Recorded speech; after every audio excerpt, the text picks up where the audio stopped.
की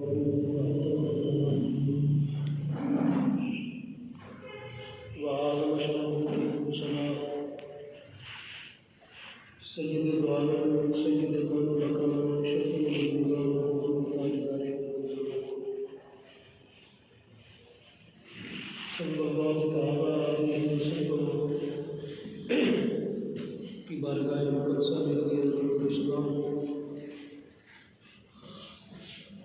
खुदावंद कुद्दूस की बारगाह में दुआ है हम सबका परवरदिगार हमारी आज की नमाज़ जुमा की हाज़िरी को अपनी बारगाह में कबूल फरमाए। आमीन। और रब्बुल आमीन इसकी बरकत से हमें ज़िंदगी के साबिक़ा सरायर और कबाइर की माफ़ी अता फरमाए। आमीन। जितनी ज़िंदगी बाकी है रब्बुल आमीन उसके अंदर अपना जिक्र करने की और पाकीज़ा और तय्यब ताहिर ज़िंदगी गुजारने की तौफ़ीक़ अता फरमाए। आमीन।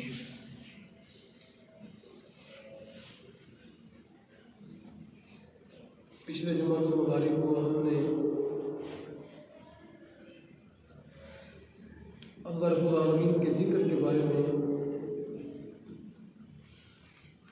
चंद अहादीस पाक आपके सामने बयान की थी। आपने समाअत फरमाई थी कि रब्बुल आमीन का ज़िक्र जो है ये बंदा मोमिन को कसरत से करना चाहिए। अल्लाह रब्बुल आमीन के ज़िक्र के अंदर बंदे को कसरत करनी चाहिए, गफलत की ज़िंदगी नहीं गुजारनी चाहिए। जिस तरह बाकी मामलात हम अपनी ज़िंदगी में बड़ी तवज्जो के साथ सर अंजाम देते हैं, अपने कारोबारी मामलात में बड़ी तवज्जो होती है, अपने बच्चों के मामलात पर बड़ी तवज्जो होती है, अपने माल असबाब पर बड़ी तवज्जो होती है, अपने दोस्त अहबाब के मामलात पर बड़ी तवज्जो करते हैं। तो हर चीज़ तवज्जो तलब होती है, वरना वो चीज़ बिगड़ जाती है। जिस चीज़ की तरफ भी तवज्जो ना की जाए वो चीज़ क्या होती है? फसाद आ जाता है, बिगड़ जाती है।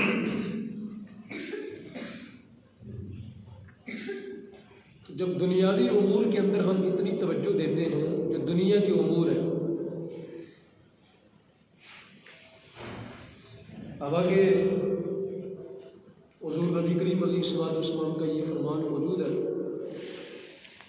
सरकार दो जहाँ फरमाते हैं इन्न दुनिया हुल्वतुन हादिरतुन। सरकार दो फरमाते हैं दुनिया जो बड़ी मीठी है। दुनिया क्या है? बड़ी मीठी है। हुल्वा आप अरबी ज़ुबान में जिसको हलवा कहते हैं, अरबी ज़ुबान में इसको हुल्वा। इन्न दुनिया हुल्वतुन हादिरतुन। सरकार जो हम दुनिया बड़ी मीठी है, हादिरतुन बड़ी सरसब्ज़ है। बड़ी क्या है? सरसब्ज़ है। मीठी भी चीज़ हो, सरसब्ज़ भी हो तो इंसान की तबीयत तो मायल हो ही जाती है। मीठी भी हो फिर सरसब्ज़ भी हो। तो सरकार तो यहाँ पर बताए दुनिया बड़ी मीठी है और सरसब्ज़ है। और साथ ही आगे फरमाया इन्नल्लाह मुस्तखलिफुकुम, अल्लाह पाक तुम्हें इसके अंदर अपना नायब बनाएगा।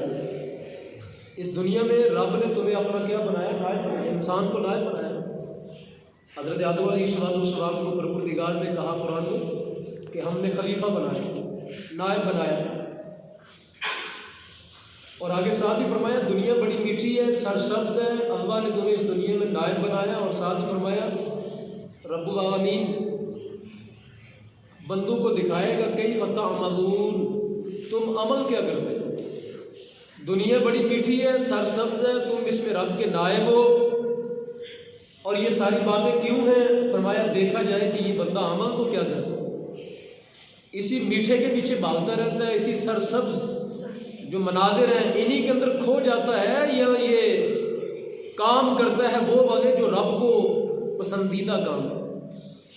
तो फरमाया ये दुनिया मीठी बनाई, सरसब्ज़ बनाई, इसलिए बनाई कि ताकि हम देखें तुम अमल क्या करते हो। और कुरान ने भी कहा लियब्लुवकुम अय्युकुम अहसनु अमला, सूरह मुल्क के अंदर 29वें पारे में, ताकि आजमाया जाए कि बंदा इनमें से कौन है जो अच्छे अमाल करे। और आगे फरमाया वत्तकुद दुनिया, इसी हदीस के एक लफ्ज़ है, सरकार ने फरमाया वत्तकुद दुनिया, और साथ ही फरमाया फत्तकुद दुनिया वत्तकुन निसा। नबी करीम अलैहि सल्लम ने फरमाया दुनिया से बच के रहना, औरतों से भी बच के रहना। ये हदीस मुस्तफ़ा। चूंकि फितना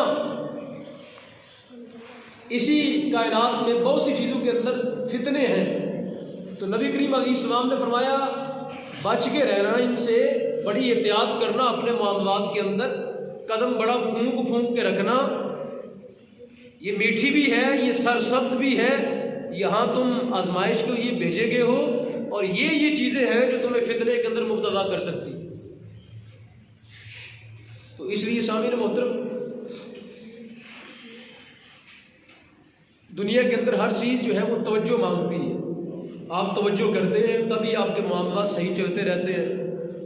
तो क्या जिस तरह दुनियावी उमूर में हम तवज्जो करते हैं, हमें अल्लाह रब्बुल आलमीन के जिक्र के लिए तवज्जो नहीं करनी चाहिए? जिस तरह दुनियावी उमूर तवज्जो के बगैर बिगड़ जाते हैं, आप तवज्जो नहीं करते तो कोई शय जो है वो बर्बाद हो जाती है।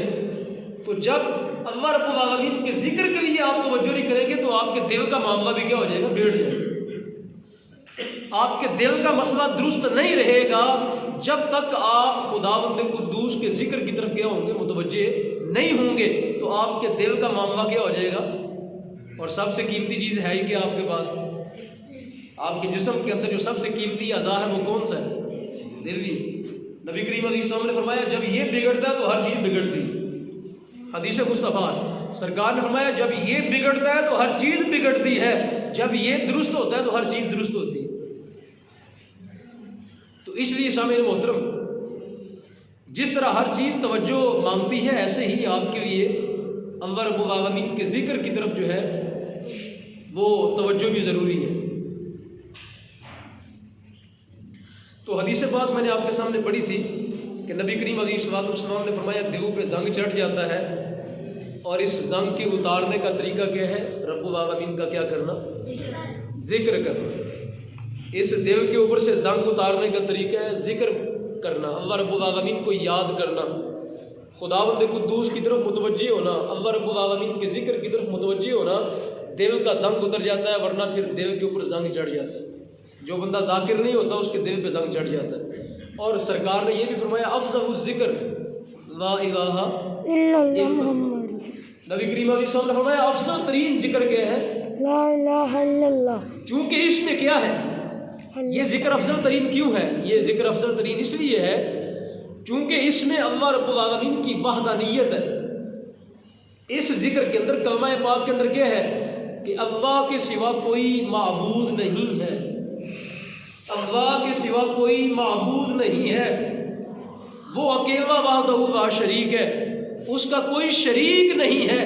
तो चूंकि ये जिक्र जो है ये तौहीद पर मुश्तमिल है, और इसका दूसरा हिस्सा मोहम्मद रसूलुल्लाह रिसालत पर मुश्तमिल है, इसलिए ये जिक्र कायनात का सबसे क्या है? अफजल तरीन जिक्र। और आगे आपके सामने हदीस बहुत बड़ी और भी, लेकिन आज एक और हदीस आपको सुनाने लगा हूँ कि नबी करीम अलैहिस्सलातु वस्सलाम से ये हदीस मरवी है। सरकार दो जहाँ फरमाते हैं ये भी अल्लाह रब्बुल आलमीन का जिक्र है। सल्लल्लाहु अफ़वा, अल्लाह ताला की बारगाह से माफ़ी मांगो। रब की बारगाह से क्या मांगो? अल्लाह रब्बुल आलमीन की बारगाह से हर वक्त माफ़ी के तलबगार रहो। रब की बारगाह में सवाल करते रहो, सबू रब की बारगाह से मांगते रहो। क्या मांगते रहो? अल्लाह अफ़वा, माफ़ी मांगते रहो। अब माफ़ी मांगने के लिए आपको पूरी अटेंशन तवज्जो चाहिए होती है।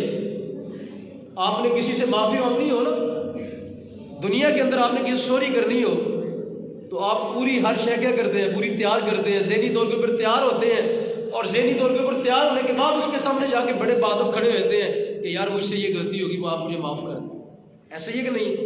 उसके लिए पूरी आपको तवज्जो दरकार होती है। जब किसी से आपने माफ़ी मांगनी हो, जब किसी से आपने माजरत करनी हो, जब किसी से आपने कुछ तलब करना हो, तो आप पूरी तवज्जो लेके जाते हैं। तो नबी करीम अलैहिस्सलाम ने फरमाया रब की बारगाह में माफ़ी का सवाल करते रहो। मुराद क्या कि कि रब्बुल आलमीन की बारगाह में तवज्जो करते रहो, यानी अल्लाह रब्बुल आलमीन की तरफ मुतवज्जे रहोगे और माफ़ी का सवाल करते रहो तो बात बन जाएगी। और अगर रब्बुल आलमीन की बारगाह से गाफिल हो जाएगा तो फिर माफ़ी मांगने की तुम्हें जो है वो नहीं सलीका ही नहीं आएगा। अगली हदीस पाक, नबी करीम अलैहिस्सलाम की ये भी हदीस पाक समाप्त करें। सरकार तो जहाँ फरमाया दुआ मुख्य इबादत, सरकार तो जहाँ फरमाते हैं दुआ जो है ये इबादत का मगज़ है। दुआ क्या है? इबादत का मगज़ है। अब मगज़ जो है वो भी बड़ी कीमती चीज़ होती है, दवाब के अंदर मगज़ जो है बड़ी कीमती चीज़ होती है। तो सरकार तो आलम ने फरमाया मतलब यह है कि दुआ के लिए भी आपको पूरी तवज्जो चाहिए, दुआ के लिए भी पूरी तवज्जो चाहिए आपको। जब रब की बारगाह से मांगे तो पूरे मुतवज्जे होगे और पूरे हुजूर काम के साथ। ये नहीं कि ऐसे हाथ उठा दिए बस आपका ध्यान किधर और है, हाथ उठा दिए और सास बस देख रहे हैं दाएं बाएं देख। अल्लाह के हुजूर से सवाल करे तो पूरी तवज्जो के साथ क्या करे? सवाल करे, ताकि रब्बुल आलमीन अपनी बारगाह से आपको खैर अता करे और वो देखे कि मेरा बंदा मेरी तरफ पूरी तवज्जो के साथ जो है मेरी बारगाह से क्या कर रहा है? सवाल कर रहा है। तो इसलिए सामईन मोहतरम ये सारी चीज़ें जो है ये ज़िक्र, चाहे ज़िक्र हो, चाहे दुआ हो, चाहे माफ़ी हो, ये सारी चीज़ें क्या मांगती हैं? तवज्जो मांगती हैं। ये सारी चीज़ें क्या मांगती हैं? जिस तरह आपके दुनियावी उमूर क्या मांगते हैं? तवज्जो मांगते हैं। दुनिया के अंदर कोई भी काम आपने तवज्जो के बगैर किया, आपने मशीन के अंदर जो है वो चारा काटना हो, तवज्जो के बगैर किया हाथ कट जाएगा। और किसी मशीन पे काम करते हैं, थोड़ी सी तवज्जो हटी आप बहुत बड़ा कोई नुकसान कर लेते हैं। तो इसलिए सामईन मोहतरम जिस तरह दुनियावी उमूर के अंदर तवज्जो होती है, ऐसे ही अल्लाह रब्बुल आलमीन की बारगाह की तरफ पूरी तवज्जो जो है बंदे को मुयस्सर आनी चाहिए। दुआ कर रहा हो, नमाज पढ़ रहा हो, जिक्र में मसरूफ हो, पूरी रब की तरफ जो है बंदे की तवज्जो हो कि मैं अपने रब के हुजूर हाजिर हूँ, पूरी अटेंशन और तवज्जो के साथ बंदे को अल्लाह रब्बुल आलमीन की बारगाह में हाजिर होना चाहिए। नबी करीम अलैहिस्सलाम की ये भी हदीस पाक